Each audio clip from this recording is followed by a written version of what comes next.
이재명이 국토보유세를 밀어붙이는 모양입니다. 아시다시피 이재명은 기본소득을 나눠주자고 계속 주장하고 있어요. 경기도 예산으로 자기 기본소득 광고를 때려서 논란이 있을 정도로 기본소득은 이재명의 일종의 역점 사업 같은 겁니다. 그런데 여론이 좋지 않아요. 그리고 야권에서는 물론 민주당 내에서도 반발이 거셉니다. 재원이 전혀 없는 상태에서 그냥 돈을 뿌리자고 때를 쓰는 꼬라지라서 자칫하면 표장사는 실패하고 역풍을 맞을 수도 있어요. 누가 꽁돈을 준다는 건 기분 좋은 일이 아닐 수 없습니다. 게다가 그게 국가가 세금을 써서 나눠주는 거라면 뭔가 내가 억울하게 낸 걸 돌려받는 기분이라서 한층 더 좋죠. 원래 사람이란 안 빼앗아 가는 것보다 빼앗아 간 뒤에 약간 돌려주는 게 더 기쁜 일이라고 생각하는 괴상한 심리를 가진 족속입니다. 그런데 문제는 매달 기본소득을 나눠주면서 인플레이션율이 올라가고 시장에 충격이 오고 이런 내용을 전부 다 차치하고 보더라도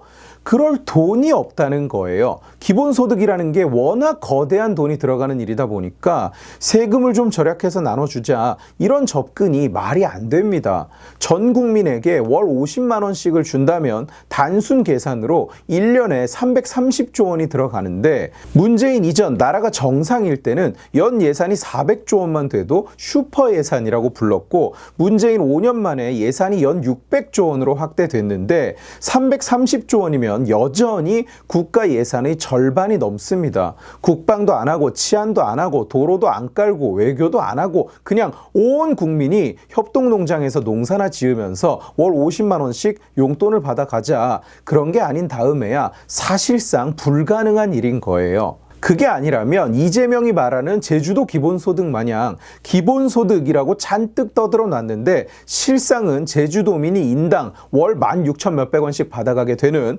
기본소득이 아니라 기본 치킨, 기본 짜장 탕수육 세트, 무슨 기본 두루마리 휴지 정도 되는 그런 걸 나눠주면서 생색이나 내게 되겠죠. 그래서 이재명이 들고 나온 기본소득 재원 마련 방안이 뭐냐.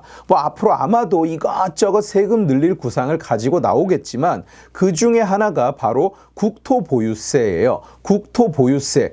국토는 국가의 것이므로 국토를 보유하려면 거기에다가 세금을 내라. 단지 땅을 보유한다는 이유만으로 세금을 걷겠다. 재산세, 임대소득세 이런 것 등과 별개로 그 소유권 자체에 세금을 물리겠다는 거예요. 얼마나 올리겠다는 얘기냐? 일단 정확한 세율 구상은 나와 있지 않습니다. 그런데 이재명과 여당 측은 한국의 부동산 보유세율이 부동산 자산 가격 총액, 그러니까 부동산 마켓의 시총 대비 0.16% 수준밖에 안 된다. 다른 나라에 비해서 낮다. 그래서 이걸 국토보유세를 통해서 실효세율 1% 수준으로 끌어올리겠다고 해요. 단순히 계산을 해도 부동산 전체 시총의 0.16%인 부동산 보유세를 전체의 1%로 끌어올린다. 그러면 현재 걷는 세금의 6.25배예요. 6.25% 인상이 아니고 6.25배, 625%입니다. 어마어마한 인상이죠. 그런데 이 부동산 시총이라는 것은 애초에 잘못된 기준입니다. 국가별로 토지의 구성이 다르고 용도가 달라요. 예를 들어서 농지가 많은 나라와 대지가 많은 나라를 시총으로 단순 비교를 하면 왜곡이 될 수밖에 없죠. 그래서 국가별로는 GDP 대비 몇 %인가를 가지고 비교를 합니다. 생산되는 가치가 중요하지 그 땅 자체를 비교할 수가 없기 때문이에요. 그리고 GDP 기준으로 비교하면 한국의 부동산세는 결코 낮지 않습니다. GDP 대비 부동산 보유세는 2018년에 0.82%였던 것이 2019년에는 0.92%, 2020년에는 1.2%로 OECD 국가 중에 가장 빠른 증가 속도입니다. 이재명과 민주당은 이런 얘기는 절대로 하지 않죠. 게다가 부동산에는 보유세만 있는 것이 아닙니다. 거래세도 있어요. 거래세는 세계에서 우리가 최고 수준입니다. 2019년 기준 GDP GDP 대비 한국의 부동산 거래세는 자그마치 1.8%예요. OECD 평균은 몇이냐? 0.4%입니다. 우리가 4.5배나 높은 거예요. OECD 주요국들만 빼놓고 봐도 부동산 거래세는 GDP 대비 0.7%입니다. 우리가 얼마나 많은 거래세를 내고 있는지 아시겠습니까? 미국 같은 경우엔 부동산 취득세라는 게 아예 없습니다. 이재명과 민주당은 이런 얘기는 절대 하지 않죠. 또한 저들은 우리 부동산 보유세율이 선진국 대비 낮다고 자꾸 주장을 하는데 선진국 상당수는 부동산 보유세를 구입가 기준으로 매기지 시가 기준으로 매기지 않습니다. 이게 무슨 말이냐? 집값은 오르는데 보유세는 구입할 때 정해진 가격 그대로 낸다는 거예요. 10억 하던 집이 30억 됐다고 해서 세금이 3배가 되지 않는다는 겁니다. 결국 그래서 우리 GDP 대비 부동산세 그리고 총세수 대비 부동산세는 OECD 국가 중에 1위입니다.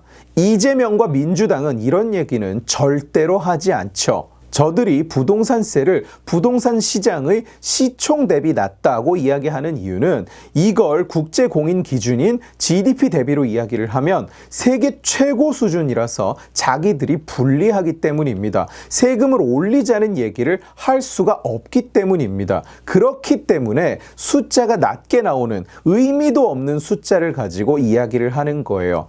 토 나오죠. 우리가 세율이 가장 높은 세금은 숨기고 명목 세율이 낮은 것만 가지고 와서 세계에서 그 세금이 가장 높은 나라 예시를 몇 개 가지고 와서는 우리도 선진국 수준을 따라가자고 이야기하는 거예요.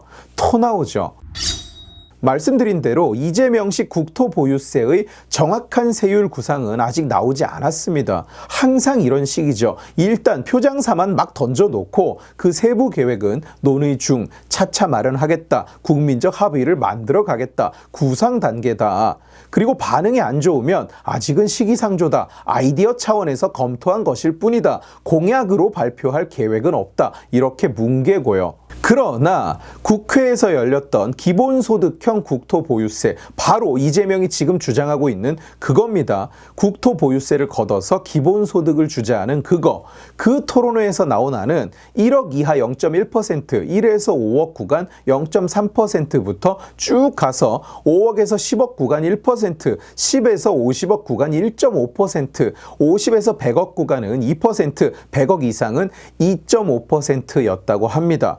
인별로 합산을 하고 모든 감면이나 비과세는 폐지하는 게 아니었다고 전해져요. 더 피부로 와 닿게 설명을 드리겠습니다. 서울시의 아파트 가격은 10월 말 기준 평균이 12억이 넘었습니다. 12억이라고 보고 그러면 1년에 서울시의 아파트를 소유한 사람이 내야 하는 부동산 보유세는 평균 1,800만 원입니다. 서울시에서 아파트를 가진 모든 시민이 평균적으로 월세 150만 원을 국가에 납부해야 해요. 감면도 비과세도 없다니까 싼 아파트를 가진 사람도 예외가 없습니다. 8억짜리 아파트에 사는 사람은 월 67만 원, 5억짜리 아파트에 사는 사람은 매달 42만 원을 국가에 월세로 납부해야 합니다. 게다가 재산세는 따로 내는 거예요. 이번에 이재명 캠프에 최백은이랑 같이 들어간 강남훈이라는 기본소득론자는 이재명식 국토보유세에 대해서 선심 쓰듯이 이렇게 말했다고 합니다.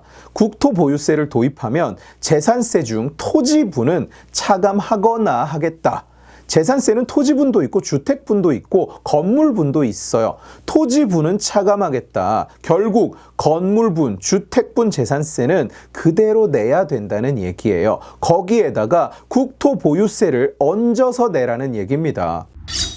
가장 경악스러운 부분은 이걸 주장하는 이재명의 논리예요. 기본소득도 그걸 하겠다고 더 걷는다는 국토보유세도 여론이 매우 좋지 않습니다. 이제 점점 많은 사람들이 국가가 돈을 일단 빨아간 뒤에 나눠준다는 개념에 염증을 느끼기 시작했어요. 그리고 그게 좋은 사람도 대놓고 얘기를 못하는 상황입니다. 이재명이 강남 역세권 아파트를 준대 어디 가서 이런 말을 하면 해파리 취급을 받기 십상이에요.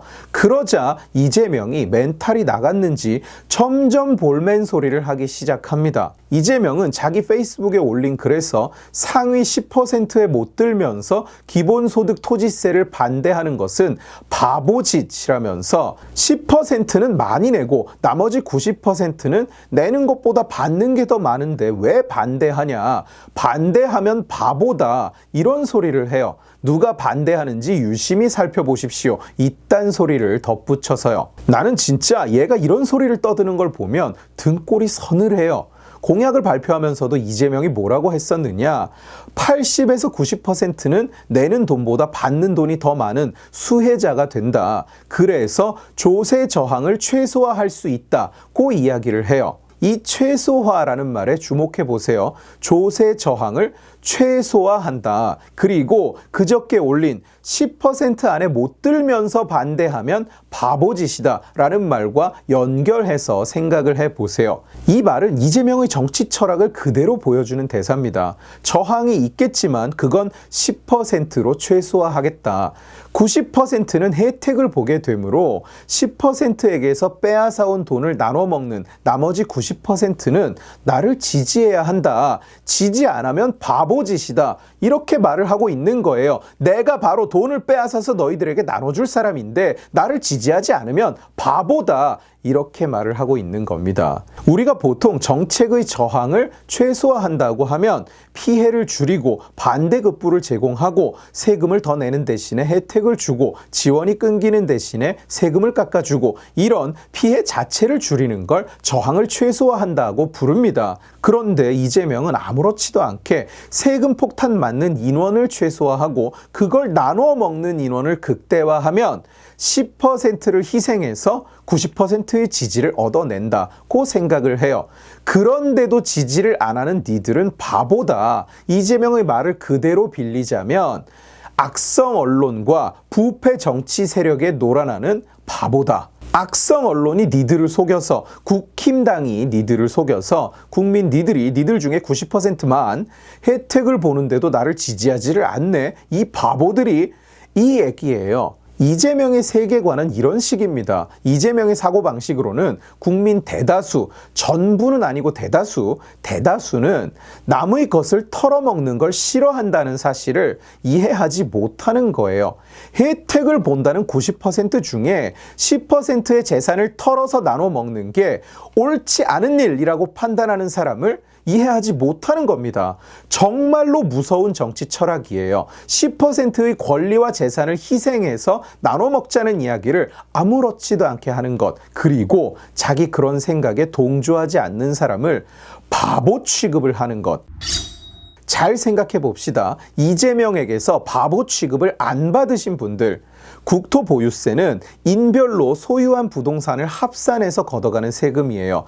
90%의 국민이 혜택을 본다고 했는데 한 가구에서 부동산은 보통 한 사람, 때로는 두 사람에게 몰려 있죠. 그러면 4인 가구에서 혜택을 보는 사람이 벌써 75%예요. 돈을 빼앗기는 사람은 25%죠. 그런데 그게 과연 혜택입니까? 이재명 측 계산으로는 국토보유세가 50조 원 정도 거칠 거라고 해요. 그걸 전액 다 기본소득으로 쓴다고 치고 서울시의 평균 아파트 좋지도 않고 안 좋지도 않고 딱 중간인 12억짜리 아파트를 가진 아버지한테 월 150만 원을 빼앗아서 4인 가족에게 월 75,800원씩을 나눠주는 거. 이게 혜택입니까? 이게 싫다고 말하면 바보짓입니까? 아버지가 매달 150만 원을 내고 대신 우리 가족한테 정부에서 매달 30만 3,200원 배급을 주는 게 싫은 거. 이게 바보짓입니까? 내가 집이 있어서 집이 없지만 언젠가는 집을 살 예정이라서 집을 살 생각이 없지만 남의 돈을 갈취해 먹는 게 싫어서 그래서 국토보유세를 지지하지 않는 거. 그게 여러분이 보기에는 바보짓입니까? 오늘 지식의 칼은 여기까지입니다. 재미있게 보셨으면 지식의 칼 채널을 구독해 주시고 이 영상을 주변에 공유해 주세요. 여러분이 공유해 주시면 설득은 제가 하겠습니다. 고맙습니다.